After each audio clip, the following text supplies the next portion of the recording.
आज हम छत्तीसगढ़ की उन खबरों की गहराई में उतरेंगे जिसने पूरे प्रदेश में हलचल मचा दी है।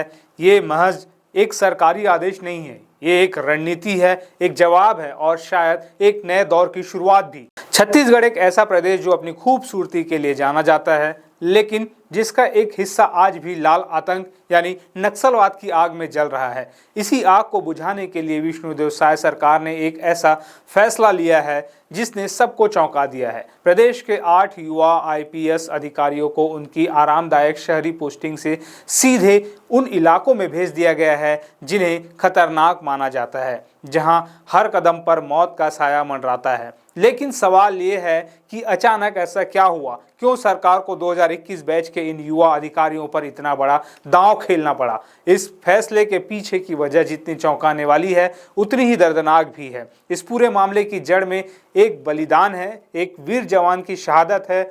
ये कहानी शुरू होती है सुकमा जिले से। सोमवार का दिन था, सब कुछ सामान्य लग रहा था।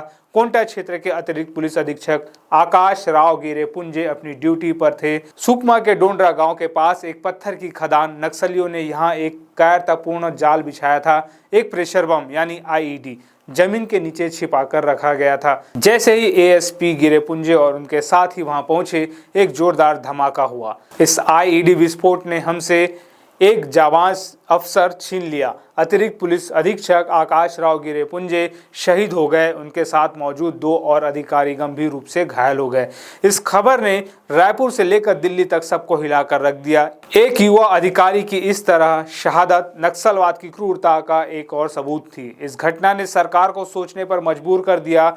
ये साफ हो गया था कि नक्सल विरोधी अभियान में अब और ज्यादा तेजी और ज्यादा ताकत की एक नई ऊर्जा की जरूरत है, और इसी जरूरत ने जन्म दिया उस तबादला आदेश को जिसकी चर्चा आज हर कोई कर रहा है।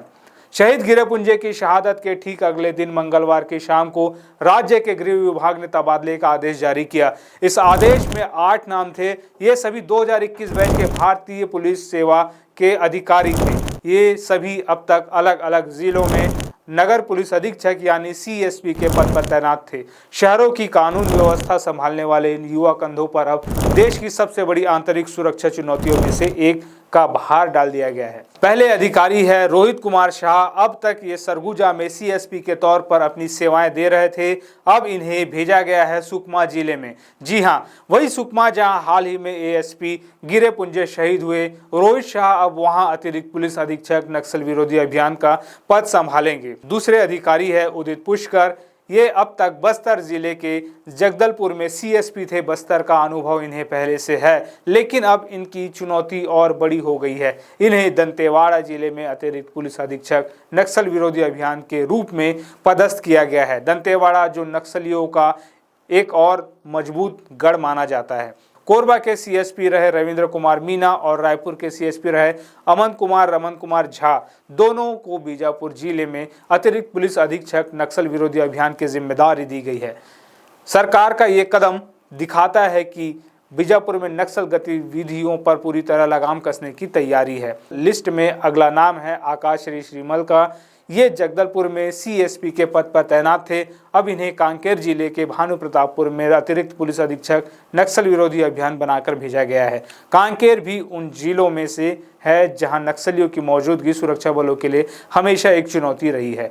रायपुर के सिविल लाइंस के सीएसपी अजय कुमार और बिलासपुर के सीएसपी अक्षय प्रमोद सबदरा, दोनों को अब नारायणपुर जिले में अतिरिक्त पुलिस अधीक्षक नक्सल विरोधी अभियान के तौर पर तैनात किया गया है। यह शायद इन 8 अधिकारियों में से सबसे कठिन पोस्टिंग में से एक है। 8वें और आखिरी अधिकारी आकाश कुमार शुक्ला, जो अब तक रायगढ़ जिले में सीएसपी थे। इनकी पोस्टिंग थोड़ी अलग है लेकिन बेहद अहम। इन्हें दुर्ग जिले के बघेरा में स्पेशल टास्क फोर्स यानी एसटीएफ में अतिरिक्त पुलिस अधीक्षक नक्सल विरोधी अभियान के तौर पर पदस्थ किया गया है। आकाश शुक्ला अब इस फोर्स का हिस्सा बनकर जमीनी अभियानों को लीड करेंगे। दोस्तों, ये सिर्फ एक तबादला सूची नहीं है, इसके गहरे मायने हैं। पहला, ये सरकार का एक मजबूत संदेश है। संदेश नक्सलियों को कि अब तुम्हारे खिलाफ अभियान और आक्रामक होगा। संदेश जनता को कि सरकार उनकी सुरक्षा के लिए प्रतिबद्ध है, और संदेश पुलिस बल को कि अब नई ऊर्जा के साथ काम करने का वक्त है। दूसरा, युवा अधिकारियों पर भरोसा। 2021 बैच का मतलब है कि ये अधिकारी युवा है, जोश से भरे हैं और टेक्नोलॉजी को बेहतर समझते हैं। नक्सल विरोधी अभियान में आज ड्रोन, जीपीएस और मॉडर्न इंटेलिजेंस की बहुत ज़रूरत है। सरकार शायद इन युवा अफसरों के जरिए अभियानों में नई तकनीक और नई सोच लाना चाहती है। तीसरा, अनुभव का दांव। इन अधिकारियों को सीधे सबसे कठिन इलाकों में भेजना, एक तरह से उन्हें भविष्य के लिए तैयार करना है। यह अनुभव उन्हें एक बेहतरीन और मजबूत पुलिस अफसर बनाएगा। यह एक तरह की ट्रायल बाय फायर है, यानी आग में तप कर सोना बनना। शहरों की आरामदायक पोस्टिंग छोड़कर ये 8 युवा IPS अधिकारी अब छत्तीसगढ़ के उन जंगलों में जा रहे हैं जहां दुश्मन अदृश्य है और खतरा हर पल मौजूद है। हम सब उम्मीद करते हैं कि ये सभी अधिकारी सफल हो और छत्तीसगढ़ को नक्सलवाद के अभिशाप से मुक्त कराने में अहम भूमिका निभाएं। हम इनके साहस को सलाम करते हैं। इस बड़े फैसले पर आपकी क्या राय है? क्या युवा अधिकारियों को सीधे इतने खतरनाक मोर्चों पर भेजना सही रणनीति है? हमें अपनी राय नीचे कमेंट्स में लिखकर ज़रूर बताएं। अगर आपको हमारा विश्लेषण पसंद आया तो इस वीडियो को लाइक करें और अपने दोस्तों के साथ शेयर करें। और ऐसी ही गहरी और सच्ची खबरों के लिए हमारे चैनल को सब्सक्राइब करना ना भूलें।